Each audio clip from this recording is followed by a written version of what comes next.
muuse biixi cabdi madaxweynaha jamhuuriyadda Somaliland ayaa maanta qayb ka mid ah warbaahinta kula hadlay xarunta qasriga madaxtooyada Somaliland waxaanu ka hadlay xaaladda dalku marayo waxaanu ugu horeyn soo hadal qaaday shirbeeleed ay sheegeen inay qabanayaan mas'uuliyiinta xisbiyada mucaaradka ee Somaliland madaxweynaha oo arintaasi ka hadlaya ayaa waxa hadaladiisii ka mid ahaa labadii gudoomiye labada xisbiga mucaarad wadani iyo oo cidba waxay ku dhawaaqeen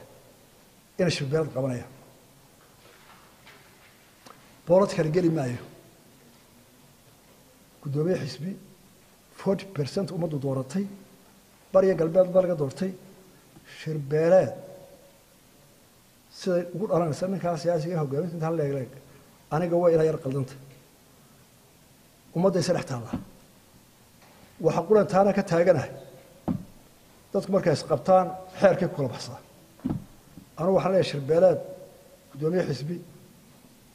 saddex gudoomiye ka mid ah kii ku dhawaaqaba waxa ka dhalanaya dambi sharci ama sharciga jabay artikalada ama qodobada dastuurka arinta kaga hadlayo waxa ka dhalanayana koobi wardiyo sameeyay dastuurka ninka ayana uu hayo soo akhriyo qodobada xusuusiye marka kuwa la soo akhriyo ka doodi doona talo artash beeladiyadu sharciyan halkay taagantay xisbiyada awood siyaasi ah ayaa la siiyay فكرتي opinion إني سويت شيئا بدستور كسي ومد به هجامية لو كل مياه أهان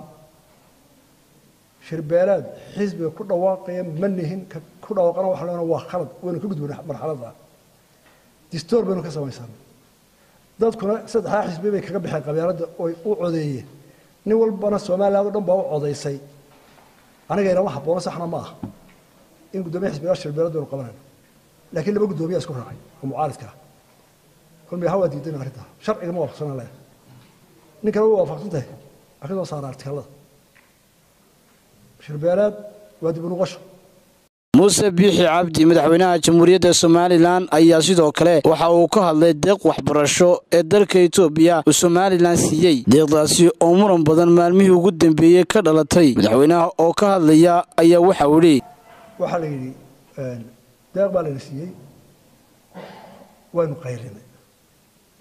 waliba marka hore waxa qaylin jiray ardayga laga taga iyo dadka maartay maamulka hayaha hoose labadii gudoomiye ee labada xisbiye mucaaradka way ka hadleen si xun baa loo qaybiyay gobolada waa loo kala xday qaar baa loo buriyay oo tiro inta la siiyay qaar baa la dulmay haddii aanad xumaan doonahayn oo hash marka waxdiisa maqaarka meel xun bay ka urstay aanad gudoomiyaashu meel xun aan ka eegayeen oo ay liidariskii qarankan maanta doorashada u galeen madaxweynaha luqdan ay yihiin oo codka inta la dadku soo daba taagay waayeelka dadku xurmeeyay madaxweynaha gudoomiye xisbiga murashax leh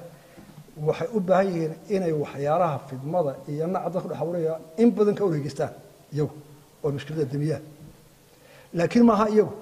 inay dadka farsamo u fiiqaan inay balaa jirto waayo ummadii liidarka hadda socotay colaad bay qaadanaysaa labada gudoomiye waxay sheegeen in iskoorashkaasi qalad loo qaybiyay wadada buriye waxay karayeen intaana miidiya la hadal intaana dadka bamshar ku dhex tuurin inay u tagaan wasiirka waxbarashada inay la xisaabtamaan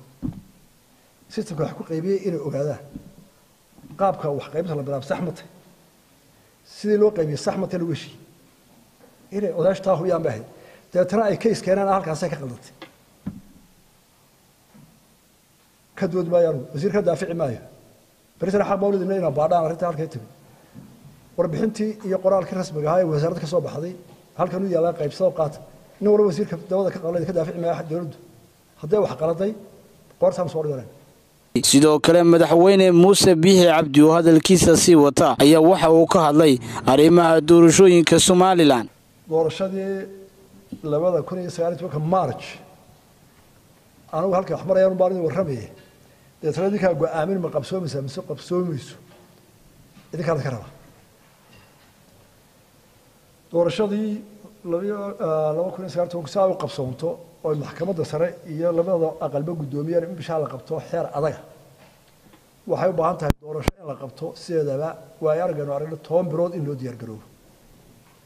10 bilood bay doorasho waliba u baahan tahay in loo diyaar garoobo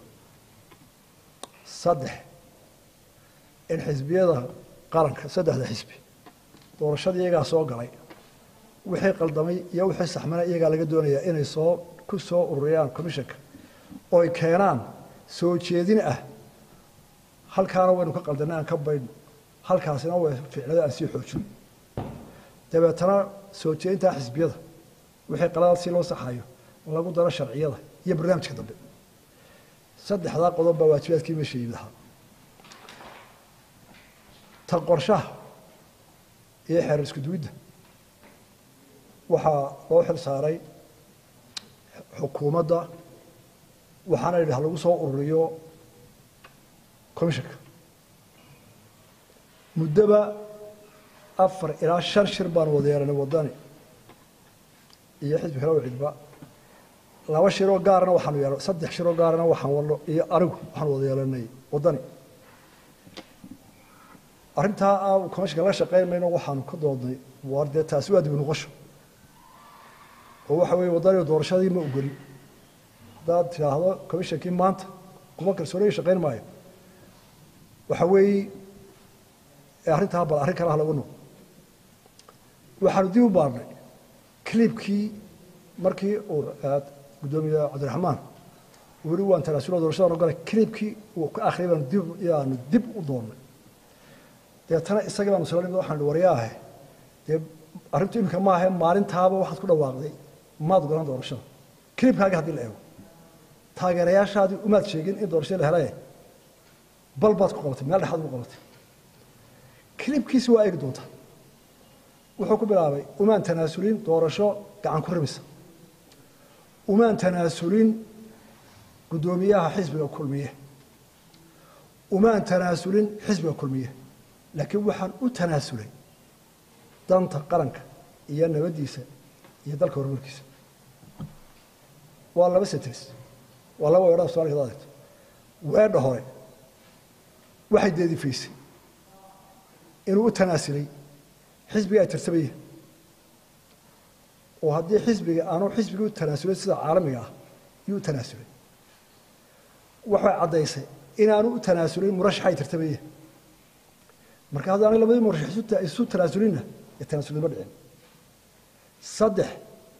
muu fasixin doorashada muu oran doorashadaasi saa laga helay baan ku aqbalay waan ku hanay wuxuu waa uma tanaasulin doorasho gacan ku rimisa shaki bu galay doorashada marka kalmadii waxay tahay weedhi marka paragraafkii uu la akhriyo loo akhriyo waan tanaasulay hablo wala tahab si waxbana hasiin taas maxay abuurtay dadkii labadii paragraaf reeyay baa laba dhinac loo akhriyo hada dadku weynaha aan kamid ah waxaan u qaaday inuu tanaasulay oo paragraafka daba nabad baan u qaaday laakiin taageerayaashiisi waxay qaateen sentence hore doorashada gacan ku rimisa ma aqbalano maxaan u aqbalnaa doorasho been dadku markaa haddii xanaaqaan dadka taageerayaasha wadani ilaa maanta hadday caroodaan oo furka tuuraan la yaab male waayo gudoomiyaha ay doorteen